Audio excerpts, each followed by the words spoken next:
Olá, sétimo ano, sejam bem-vindos a mais uma aula de história, nossa aula de número 33. E continuando, né, aí, fechando o nosso assunto que a gente já estava vendo, né, da colônia no Brasil. Eu vou começar aí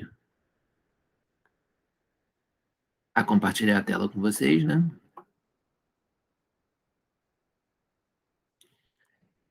E nesse último momento aí, né, é um momento grande, tá? Não é finalzinho, finalzinho não, mas são cerca aí de quase 100 anos, né? Os últimos anos desse período da colônia aí no Brasil, a gente tem uma expansão muito grande do território. Conforme a gente tinha visto anteriormente, né? O território do Brasil originalmente era esse aqui no papel, né? Portugal e Espanha dividiram o Brasil imaginariamente, né? Com essa linha aqui do território e decidiram que essa parte que está colorida aqui de amarelo-verde seria a parte de Portugal, e essa parte que está aqui meio begezinha seria a parte da Espanha, né? Sendo que, na verdade, a maioria desse território aqui, não, tanto a colorida quanto a parte colorida quanto a parte bege, não eram de nenhum dos dois. Eram só territórios ali que esses países não tinham chegado, você não tinha população de colonizadores, né? Você tinha população indígena e você também tinha territórios que não tinham ninguém morando. Então você tem uma coisa ali decidida por eles no papel, né? Eles fazem o acordo ali do Tratado de Tordesilhas, eles escrevem, né, dizendo que aquilo ali é deles, eles fazem o mapa dizendo que aquilo ali é deles, mas uma coisa é você dizer que é seu, outra coisa é você ocupar o território. Durante todo o período da colônia, né, você tinha atividades econômicas que levavam as pessoas cada vez mais para dentro daquele território, né, como, por exemplo, os bandeirantes, que eles iam ali dentro caçar os indígenas, escravizar os indígenas, né, uma coisa errada, né, mas que eles faziam. E quando a gente teve a descoberta do ouro, esse processo de interiorização ele se tornou cada vez maior. Você acaba tendo uma entrada dentro daquele território, novas cidades vão surgindo, né, como é o caso aqui da Vila Rica, que era uma importante cidade de... Cliquei no que era... Não era para clicar. Era uma importante cidade ali da extração do ouro, né? Hoje em dia é conhecida como Ouro Preto. Ainda está lá, é um lugar super maneiro de visitar e etc., né? Mas várias das cidades que a gente conhece ou já ouviu falar, né, de Minas Gerais, de São Paulo, Goiás, etc., elas vão surgindo como pontos ali de extração de ouro ou extração de diamantes, ou cidades que estavam no caminho para esses lugares, cidades que produziam comida para sustentar esses lugares, etc. Cidades ali ao redor que também cresceram por conta dessas, né?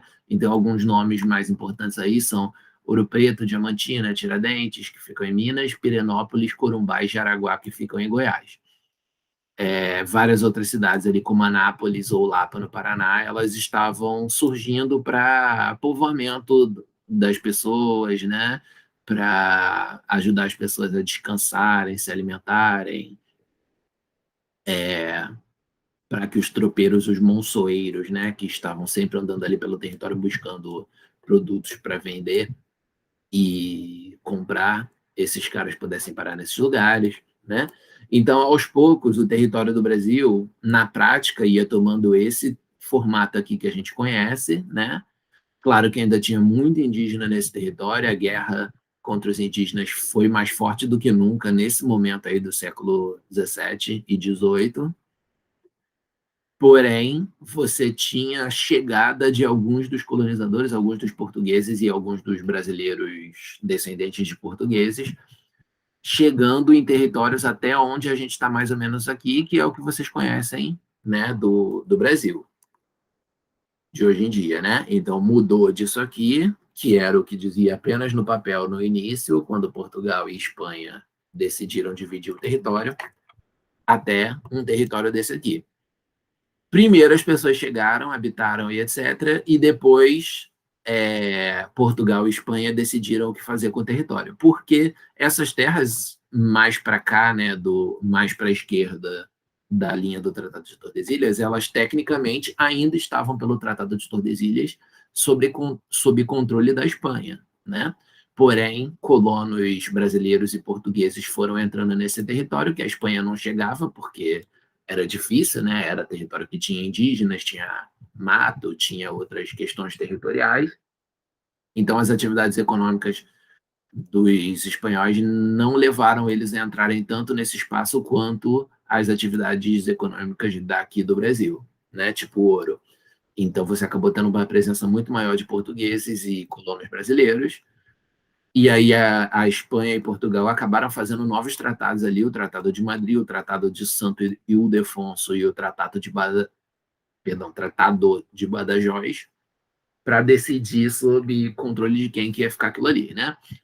O principal princípio que eles utilizaram para decidir quem que ficava com a posse era o uti possidetis, que era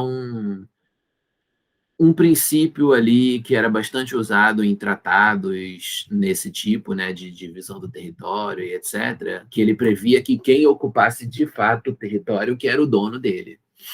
Então você tinha, como Portugal e os brasileiros, né, chegaram em determinados pontos do território que a Espanha não chegou, mesmo aquilo ali sendo pelo Tratado de Tordesilhas mais antigo, uma terra que pertencia à Espanha, esse novo tratado vinha corrigir isso, falando que, olha, quem está morando ali são os portugueses e os brasileiros, então esse território tem que ser parte do Brasil.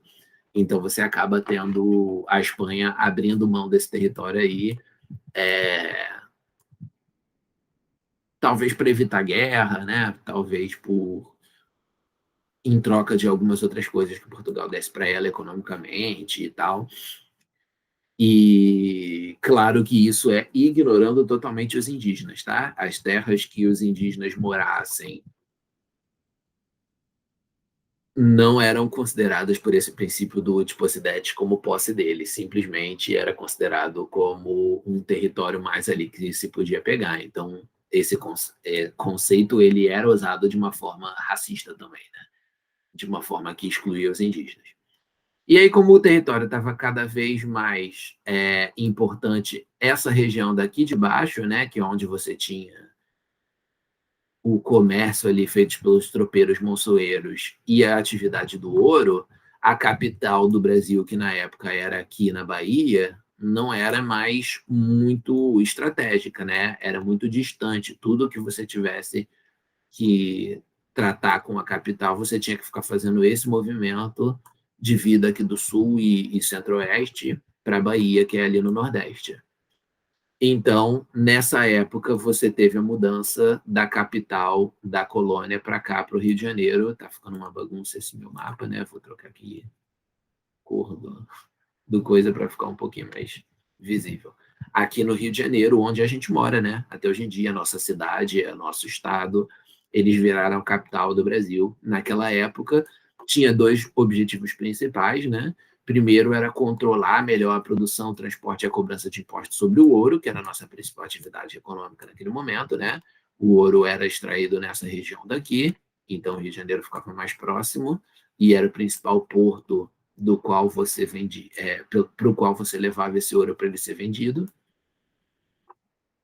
Então, ficar próximo significava você colher melhor os impostos, você conseguir levar os administradores para lá com mais frequência e etc. E o segundo motivo é que essa região daqui do sul do Brasil estava em disputa contra a Espanha ainda, né? Então, ficar próximo daqui também era interessante. Então, dois motivos: ficar de olho no ouro e ficar de olho no sul do continente, onde estava tendo treta. A economia, né? Estava com o auge da mineração, a mineração estava conseguindo muito dinheiro ali, mas é interessante a gente lembrar que tinha várias atividades econômicas. Além da mineração, você também tinha a cana-de-açúcar e o pau-brasil que a gente falou antes, eles não tinham parado de rolar, eles ainda eram atividades bastante importantes, principalmente no litoral, né? Aqui onde a gente está de verdinho é o pau-brasil e onde a gente está aqui de rosa a cana-de-açúcar.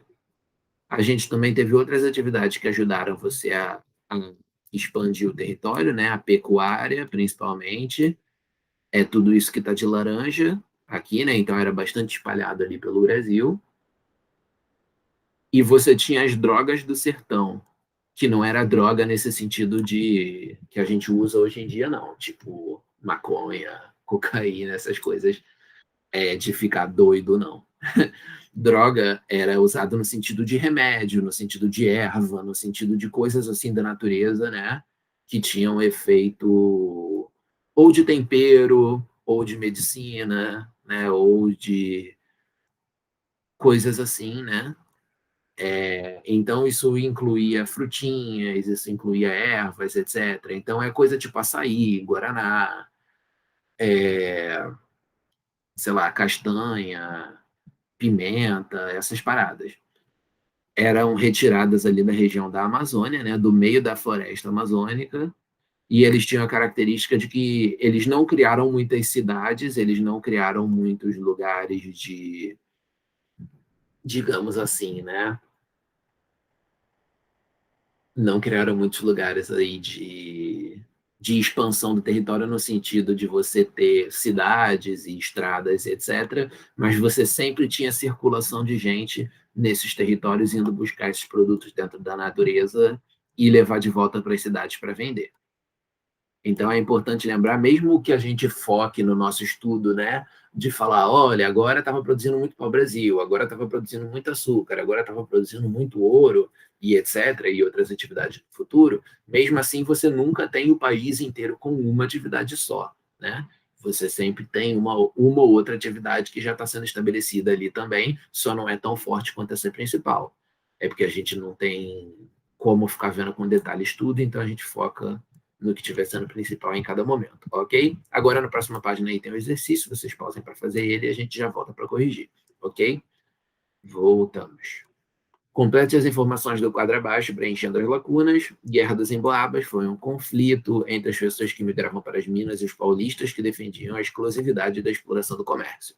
Os paulistas tentaram expulsar aqueles que migraram para as regiões, que eles chamavam de Emboabas, né, por isso que é o nome, só que os paulistas foram derrotados. A Guerra dos Mascates é essa disputa de poder entre os senhores de engenho e comerciantes portugueses, conhecido como Mascates, na região de Olinda. O conflito gerou um ataque em Recife, chegando ao fim com a intervenção do governo português. E a revolta de Filipe dos Santos é a revolta liderada por um tropeiro chamado Filipe dos Santos, né, e pelo minerador Pascoal da Silva Guimarães, que eles estavam com o objetivo de dominar aquela cidade de Vila Rica, hoje em dia chamada Ouro Preto, né, porque eles queriam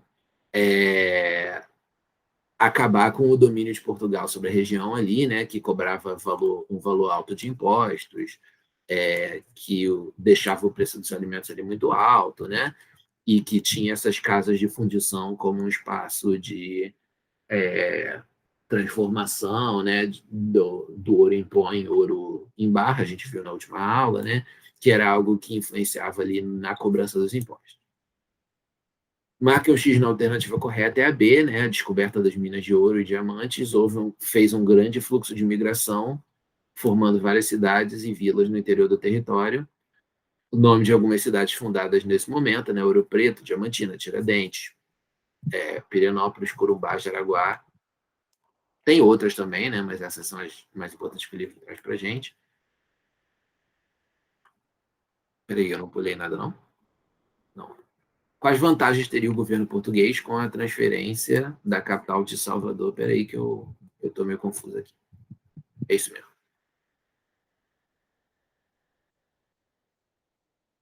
Quais vantagens teria o governo português com a transferência da capital de Salvador para o Rio de Janeiro? Com a mudança da capital, os portugueses poderiam controlar melhor a produção, o transporte e a cobrança de impostos sobre o ouro da colônia. Além disso, teriam mais acesso ao sul do continente, onde havia disputas territoriais com a Espanha. Complete as frases a seguir utilizando as palavras abaixo. No século XVIII, alguns tratados assinados entre Portugal e Espanha delimitaram as fronteiras da colônia. B. O tratado assinado entre Portugal e Espanha em 1750 ficou conhecido como Tratado de Madrid. O Tratado de Madrid foi orientado pelo princípio de uti possidetis, né? Essa palavra é em latim, tá, gente? Por isso que ela é estranhazinha. Que definia que o direito a um território pertenceria à nação que efetivamente o ocupasse. De acordo com o Tratado de Santo Ildefonso, a colônia de Sacramento e 7 povos das Missões ficaram sob domínio espanhol. É o tratado que definiu que a região de 7 povos das Missões fosse incorporada ao território português na colônia, foi o Tratado de Badajoz. Para a prova, eu não me importo muito que vocês fiquem se decorando qual tratado que fez o que, não, tá? Tratado de Madrid, Tratado de Santo Ildefonso, Tratado de Badajoz, são vários nomes diferentes. Basta vocês entenderem que esses tratados aí, eles mudaram o território do Brasil, ampliaram o território do Brasil, principalmente por conta da lógica aí do Uti Possidetis. 6. Marque um X na alternativa correta sobre a economia da colônia no século XVIII. Entre as atividades econômicas desse período estava a extração de pau-brasil, a produção de cana-de-açúcar, a mineração, a pecuária e a extração das drogas do sertão. O nome do documento escrito por Pero Vaz de Caminha, que relata o primeiro encontro entre portugueses e indígenas, é a Carta ao Rei Dom Manuel. A catequização dos indígenas representou a desestruturação de seus costumes e de sua cultura. Indígenas e africanos foram escravizados na colônia. Escambo era o nome das trocas entre indígenas e portugueses no século XVI. Durante a administração de Maurício de Nassau foram feitas várias melhorias urbanas na capital de Pernambuco. O plantio de cana e a produção de açúcar eram feitos em grandes propriedades rurais chamadas engenhos, né, onde você tinha essas máquinas aqui, né, que eram os engenhos. Durante todo o tempo em que foram escravizados no Brasil, os africanos e seus descendentes sempre apresentaram resistência a essa condição. No século XVIII, a mineração não era a única atividade econômica desenvolvida na colônia. Ok? Agora, vamos para a nossa folhinha. Se vocês não fizeram, pausem e façam. E a correção agora. Qual foi o princípio que orientou a elaboração dos tratados territoriais entre Espanha e Portugal? Foi o uti possidetis, significava o direito a um território a quem ocupasse de fato, né? Não necessariamente seguindo o que tivesse sido imaginado e colocado nos mapas por um tratado mais antigo, como o de Tordesilhas. Com que motivo a capital da colônia foi transferida para o Rio de Janeiro? Ficar mais próxima do ouro, né? Controlar o ouro e etc. Também ficar mais próximo do sul, onde estava tendo disputa por terras. 3. Que outras atividades econômicas eram desenvolvidas no Brasil ao mesmo tempo que a mineração? Temos extração de pau-brasil, cultivo de cana-de-açúcar, mineração, pecuária, extração das drogas do sertão. Ok? Com isso, fechamos a nossa aula de hoje. Agradeço vocês pela presença, pela atenção, e é isso. Até a próxima. Já comecem a estudar para a prova, porque vocês estão vendo que a gente está fechando a nossa matéria, né? E é isso. Um abraço, boa semana para vocês e valeu!